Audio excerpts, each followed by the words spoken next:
welcome to the morning show.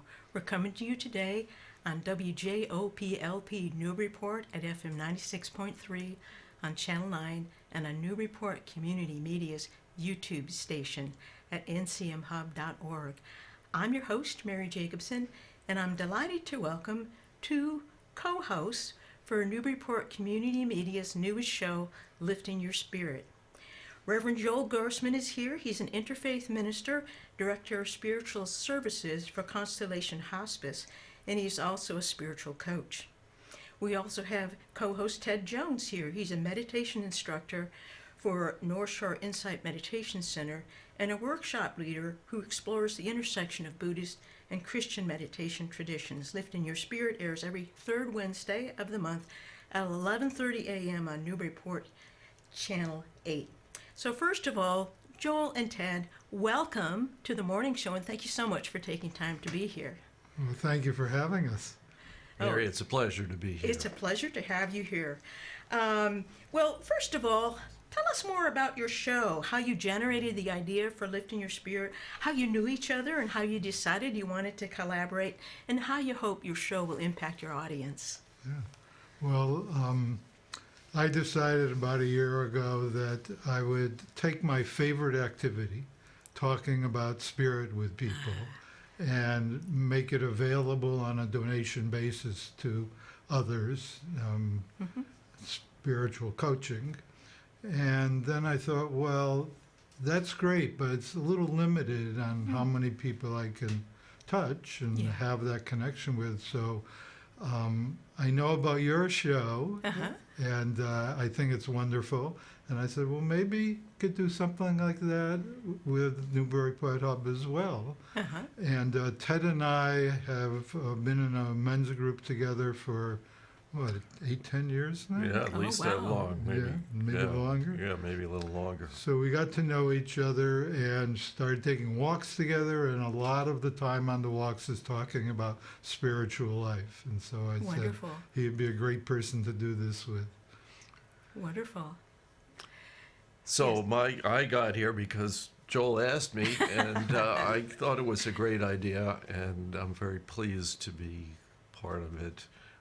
I think that it's really important, certainly in my life, to have spiritual friends, people who I can talk about my spiritual journey with, and that Joel is a very, kind of prominent member of a kind of small number of people who I have that connection with. Oh, wonderful. It almost sounds faded. Yeah, it kind of feels that way. Well, I'm curious. Your show is called Lifting Your Spirit, and you both have very interesting work. Joel as an interfaith minister and the work you do with hospice and your own spiritual coaching, and Ted as a meditation teacher. How are your spirits lifted through the work that you each do? Well, one of the main things that I think about that lifts the spirit is serving others. In whatever way. That may be friends, family, it may be more professionally. And so whenever I'm doing that, I'm lifting my spirit. Both because we're talking about something greater than ourselves. And also, as I said already, I just love doing it. Such a great thing to explore. It inherently just lifts your spirits because you love doing it. And the feeling of being helpful and having an impact is also, I think, inherently uplifting. Exactly. How about you, Ted? Well, I've had a strong daily meditation practice for a long time, for over 40 years. And teaching meditation kind of gives me a sort of added motivation to really, have my practice committed, spending the time to it. And when I'm teaching something, really trying to have some time of some intensive practice before doing that. And that it's very rewarding to share those practices with other people and connect to people and be able to, kind of plant a seed that they take forward. It's my work is mostly with people who are new to meditation, and it's very rewarding when people develop a practice, and then sometimes they stay in touch with me. Sometimes it's like years later they'll, like you mentioned that you took a course with me a long time ago. Yes. So at least you remembered that you took it. I don't know whether the impact of it is I not only survived. remember that I took it, I remember that I enjoyed it and benefited from it. And I think teaching meditation, which is such a useful, healthy, beneficial, and calming thing for people to be able to do, it's just intrinsically, a good thing to learn about, and a wonderful thing to be able to help people build into their lives. It's interesting, Ted, when you talk about, your own meditation practice and deciding to teach. Whenever there's something I really want to learn, I decide I am going to develop a course and teach other people how to do this, because there's when you study something to prepare to teach it, I just learn better. You learn it in a different way, kind of from the bottom up and out. So anyway, that was really interesting. Well, I have to admit that when I learned that the two of you were going to come on my show, I started gathering questions I wanted to ask. Because I think spirituality is really important. And as you said, it's important to have people you can talk it through with. And so here you are. So I have some questions for you.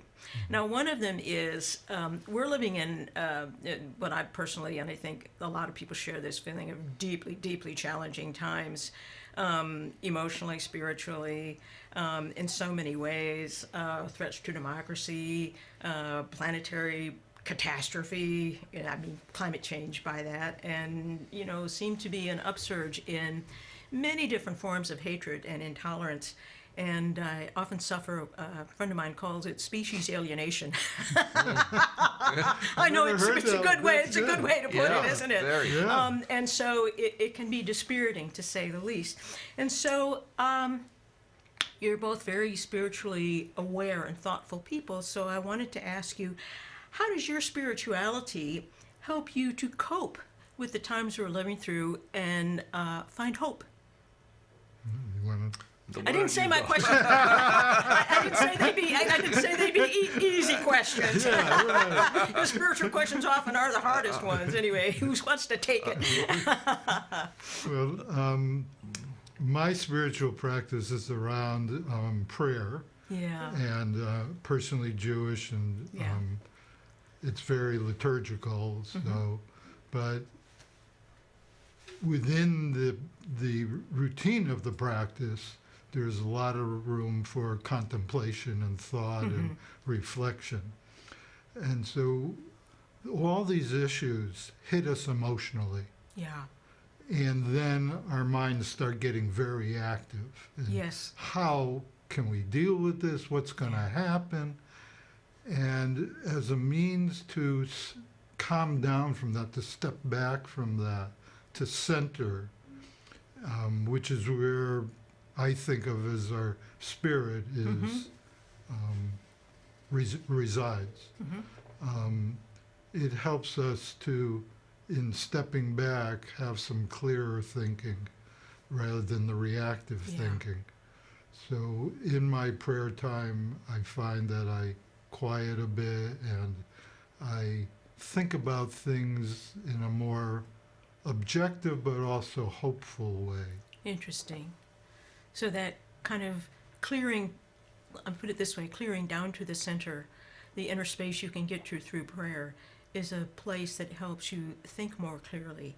Right. And I think also just the way you describe it, it sort of probably sorts through some of those more turbulent emotions, almost by definition, that can roil us up. And also in the stepping back, we can take a longer term and bigger view. So part of the reaction is, oh my God, right now.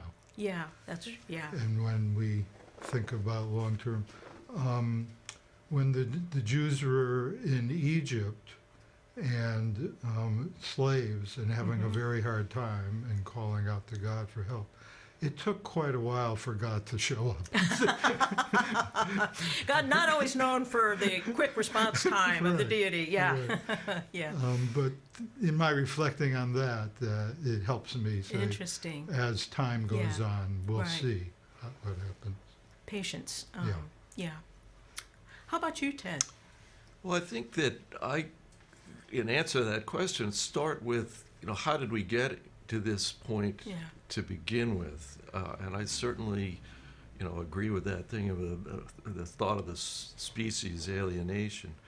And then I think that arises from our over-identification with a sense of separate self, of somehow being independent agents, either as individuals or collectively, and that we can control things, and that we do exert all this control, and that we exert a dominance over other species, Yeah. and that my sense of the sort of spiritual journey is to more and more recognize that there is a interdependence of all things, and that that reality is shielded from us by our ambition, greed, preoccupation with our own personal history, and that often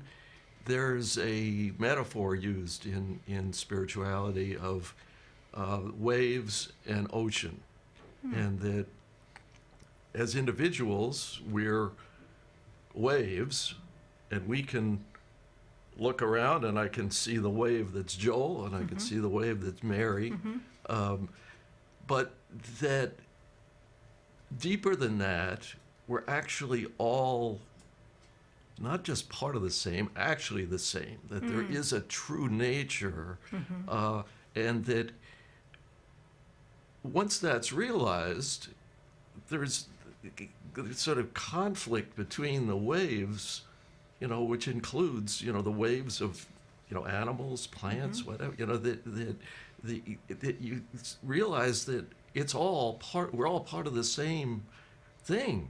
And the kind of conflict kind of drops away, and that there's a possibility of human beings living in harmony with each other, with the world, and the universe.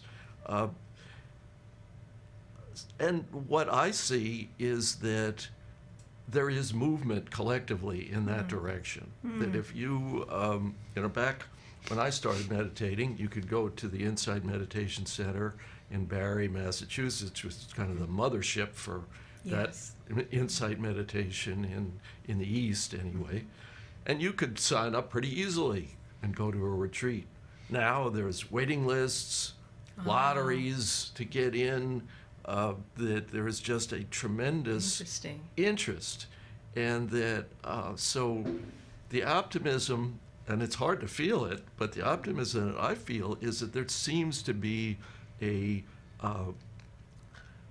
large number of people who are moving toward a more spiritual vision of how they want to live their lives, and that hopefully that will reach a critical mass Yeah. that can really change the world, and that in some ways it may be the best hope for the world.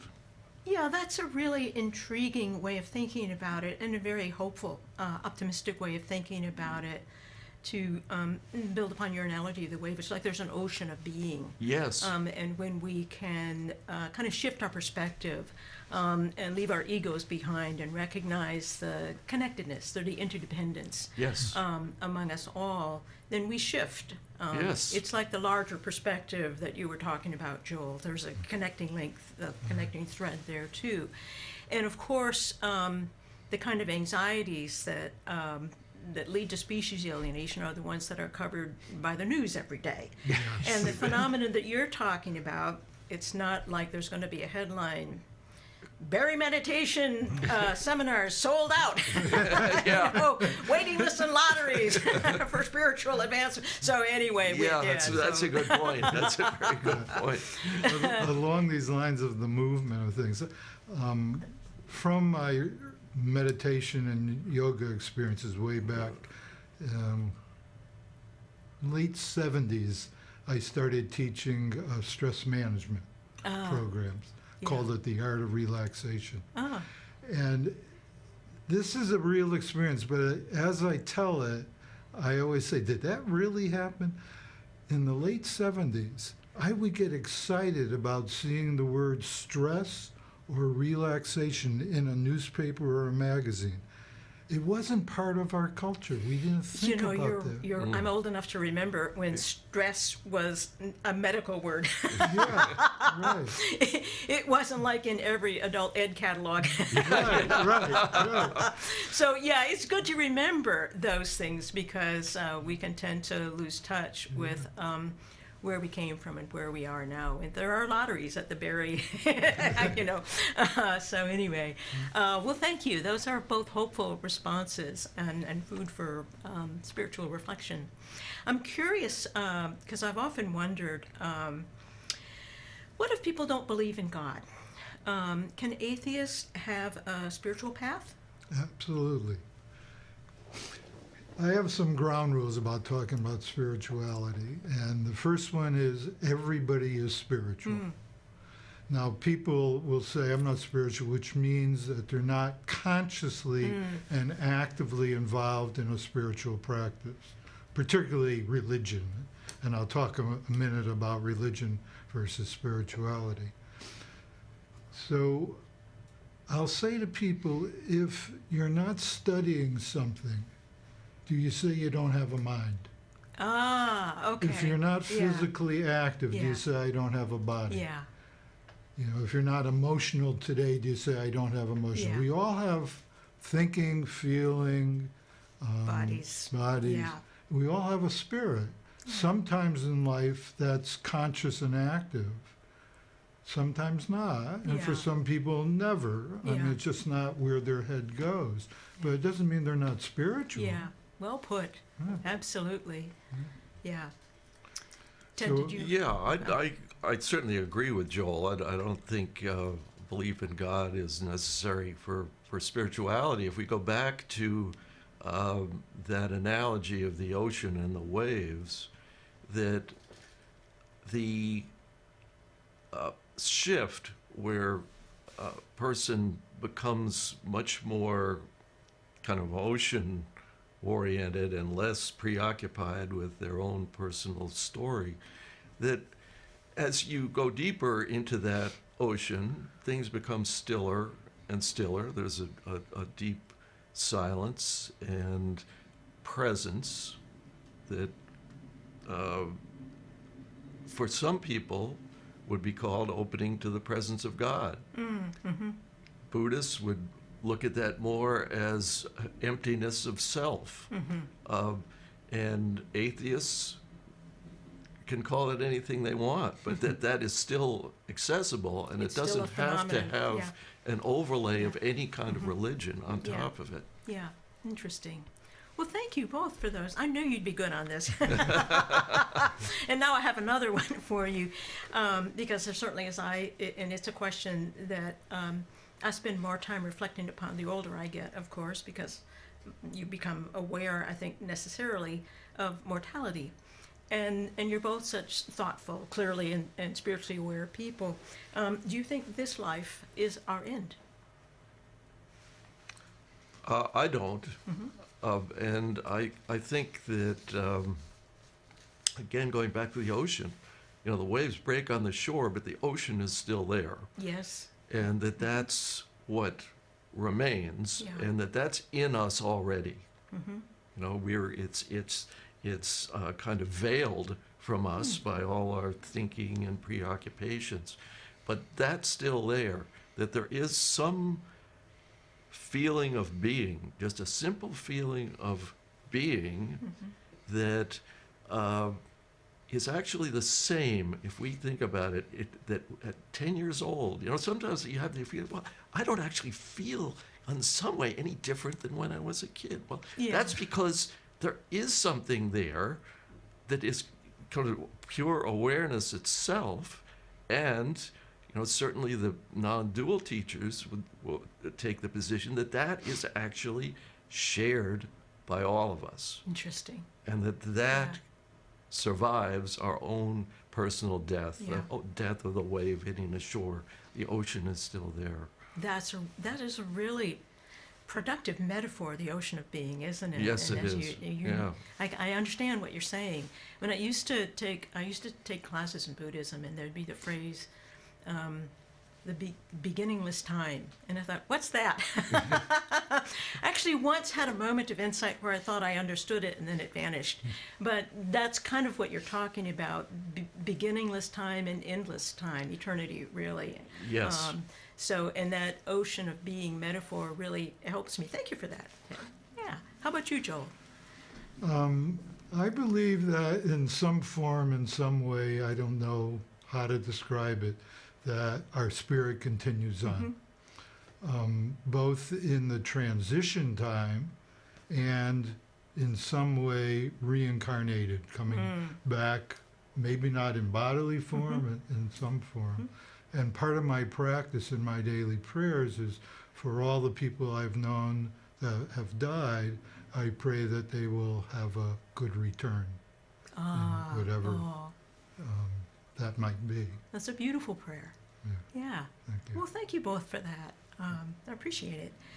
I was curious too. I'll preface this by being transparent about when I was younger. I went through a period of being fascinated by the mystics. I was raised Catholic. I'm not Catholic anymore and haven't been for some time. But I was always fascinated by descriptions of mystical experiences.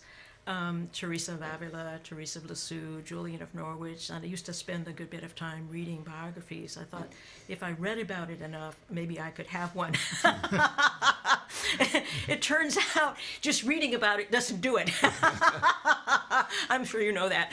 Yes. But I'm curious to find out, because you're both people who spend a lot of time pursuing your own spirituality and having a spiritual practice as well. Have you ever had what you would describe as mystical experiences or personal encounters with however you would define it, the sacred, the holy, or the divine? Mine was a summer that I spent exploring different spiritual paths. So it was on my mind.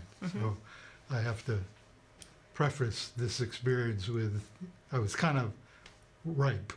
Yeah, oh no, I totally get that. Yeah. Teresa of Avila. Right. Yeah.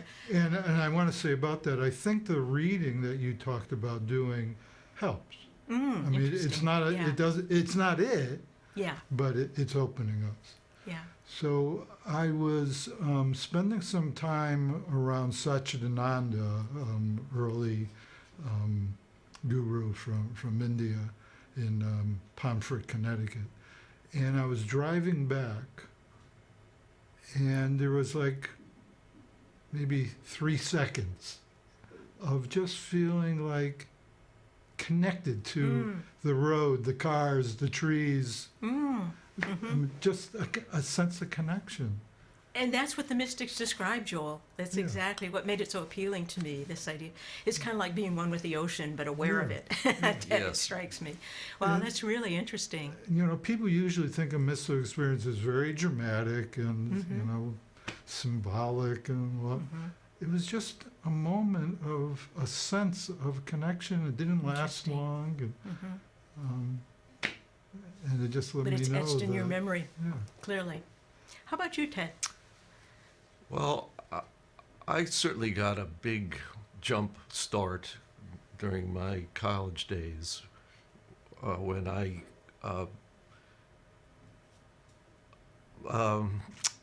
let's say I majored in psychedelic drugs for a while.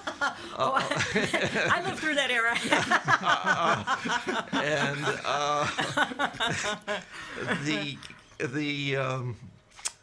that it really opened my eyes to something much deeper. I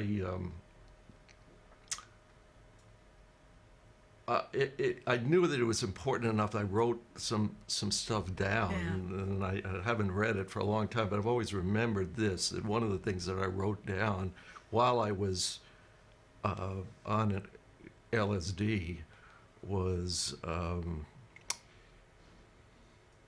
everything is an illusion, and we are all the same me.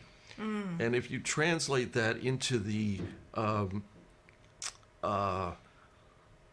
ocean and the waves, an illusion is not the same as a delusion.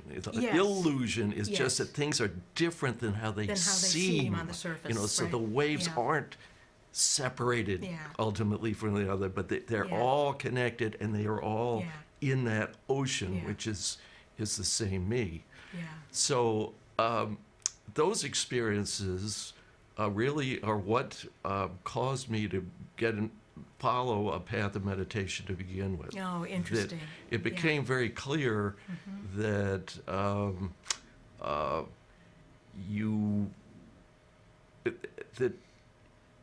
it is eventually a dead end if trying to kind of follow a spiritual path through drugs, because there's a certain artificiality to it. It's a certain kind of experience to it that doesn't then translate into the rest of life. And that I realized that, and so that my whole journey has been toward trying to move in the direction of what I clearly saw was a much deeper level of reality through meditation. And that, I can't say that I've had experiences since then that were as dramatic as what happens on drugs. Occasionally there's a taste of that much deeper place, and that's reinforcement to keep going. Absolutely. Well, it sounded as though your psychedelic experience was, I guess the word portal comes to mind. Portal. Like a portal. Yes. Yes. But you don't live in a portal, as you Exactly. say. Right. The portal opens a way, and then a spiritual path means you put one foot in front of the other and find your way. So.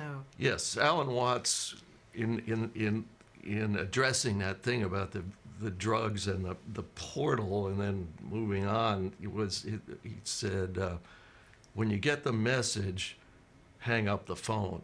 Oh, interesting. You don't need that anymore. You need to move in a direction. I like that. That's Yes. Thank you for that. Yeah, well, thank you both for those really interesting answers. I appreciate it. Well, Ted, I wanted to ask you, I know that you do workshops on the intersection, as you put it, between Buddhist meditation traditions and Christianity, and you've brought your Jewish background into this, so I was hoping we could talk a little bit about those intersections. And I know I addressed this first to you, Ted, because I know this is an area of interest and something that I believe you teach workshops on. So yes. Help us understand a little bit about that framework of intersections between these different traditions. Yes. Well, and I'm really, it's narrower for me than sort of Buddhism and Christianity generally. It's really about contemplative Christianity, which you have just been talking about, and insight meditation that I teach. And the genesis of this comes from my uncle, Father Thomas Keating, who was a monk for almost 75 years in the Trappist order, and a prominent spiritual leader whose mission was to bring the contemplative life of the monastery, make that accessible to the general lay public. And he formed an organization called Contemplative Outreach, and it thrives today, and it is, and he, with some other people, developed a method of Christian meditation, or actually it's not necessarily Christian. You don't have to be Christian to practice it any more than you need to be Buddhist to practice insight meditation. But it's called centering prayer. Okay. And that it draws on the Christian mystics, you know, and I would you know, throw in on top of the names that you've put, you know, people, Meister Eckhart, you know, John of the Cross, and that it's a method of opening to the divine presence within. And ultimately, in his later teaching, moving toward a unitive experience with God. Actually, it's impossible to talk about, because once you talk about experience, it becomes kind of a thing where unitive. You reify it with words. It's the boundaries are drop away. Yeah. And there's just a presence, and that's you know, that's part of how he described contemplative prayer. So another part of his life was that he was really into interspiritual dialogue, and that he had a series of meetings out in the monastery in Snowmass, and over like 20 years, or maybe it was even more that way, where prominent people from different traditions would come. But it was different from the usual kind of interspiritual or interreligious gab fest, you know, that his idea was like, the most interesting part of those kind of conversations are the breaks in between. And so let's have a conference that's just breaks. and Brilliant. that it's all oriented toward actually learning about the way other people practice and sampling it yourself. And so I became very close with him toward the end of his life, and that I know that he was interested in the intersection of Buddhism and what he was doing, so that's kind of where I've followed, and that the Buddhist practice that I'm teach of Vipassana, insight meditation, moves in a same direction as contemplative prayer, but it stops short of the kind of unitive endpoint of centering prayer. But I think it can be very helpful in helping people calm their minds and become more so that a deeper presence of God becomes more accessible to them. That centering prayer has very little structure to it. And I think that people get lost in it. For me, insight meditation has a wonderful structure, a wonderful framework, but it lacks the kind of richness of the divinity that's present in Christian contemplative practice. So I see each having something to offer to the other. There's kind of a synergy. A synergy between is them. possible, absolutely. And so that's the type of workshop or retreat. We do it in a retreat format. I actually did one a week ago Saturday online, and it's a way that I can contribute in some small way to my uncle's legacy. Well, thank you for that. That's really fascinating. I was not aware of that work, but I'm definitely going to look it up and check it out. Thank you, Ted. Sure. Well, I have one more question I want to ask you before we learn. Joel didn't get to answer his part of it. Joel, would you like to? Sorry. Yeah, well, before we talk about any religious kind of practice, you asked the question before about atheists and spiritual. Yeah. When I ask people as a hospice chaplain or just in my life, about spirituality, a lot of people say, I'm not spiritual. And what they mean is they're not actively religious. They're not going to church. I'm not surprised to hear that. Yeah. I think a lot of people conflate the two. Yeah. So here's the way I like to describe religion, spirituality. Religion is the main street to spirituality. Everybody in town knows Main Street. There's a lot of traffic on Main Street. Yes. Religion provides structure, provides community, it provides guidance. It offers a lot. Yeah. But depending on where you live in town, to get where you want to go, you may not travel on Main Street. Right. What other streets might you travel? There's nature. Being in Yeah. nature lifts some people's spirits.